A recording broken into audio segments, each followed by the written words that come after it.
Dans mon dos, derrière moi, se trouve une citerne qui est une réserve d'eau de 30 mètres cubes qui est installée ici au milieu de la forêt pour permettre, en cas d'incendie, aux sapeurs-pompiers de prendre de l'eau et d'éteindre rapidement, plus rapidement en tout cas que si on avait dû aller chercher l'eau ailleurs, d'éteindre l'incendie. Notre objectif, pour être très précis, c'est de mailler le territoire avec plus de 200 points d'eau qui couvrent l'ensemble du département.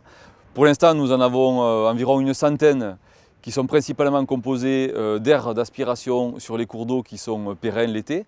Et puis, dans les zones arides comme le plateau sur lequel nous nous trouvons, nous voulons amener ces citernes. Donc c'est une réserve d'eau, 30 mètres cubes, qui est utilisable en permanence. Et puis il y a des petites mini-réserves retenues hivernales qui sont constituées également en bordure de forêt, pas loin des ruisseaux, qui sont remplies lors des épisodes cévenols que nous connaissons dans le département et puis qui peuvent être utilisées ensuite dans les périodes sèches. Il ne faut pas hésiter à donner pour la nature et la préservation de l'environnement.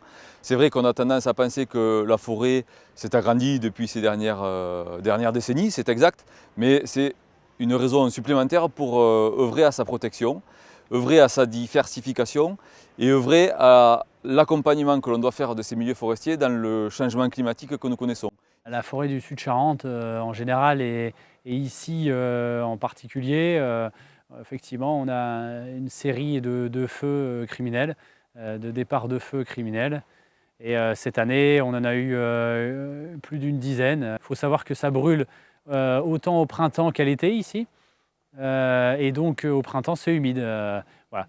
Et donc ça signifie qu'actuellement, les pompiers ne pouvaient pas rentrer dans le massif forestier. Et donc grâce à Forêt de France, la revue Forêt de France, où il y avait une publicité sur l'appel à projet, on a résolu un problème en candidatant. Ça a été assez rapide en fait. Au bout de 3 mois, on a eu la réponse. Donc ça a été très chouette. Et du coup, ça a correspondu avec la période où on lançait les marchés. Donc ça rassurait la commune.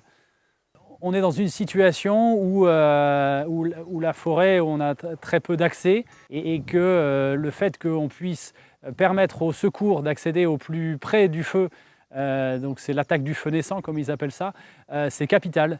Et des communes rurales comme le Brissou-Barbezieux ou Poulignac ont du mal à faire face à ce niveau de dépenses. On est à un niveau de dépenses importante. Et vu l'impact positif que ça peut avoir, j'invite tout le monde à soutenir même avec 1 euro ce genre de projet très concret. Réellement, ça contribue activement, en tout cas, à la défense de la forêt.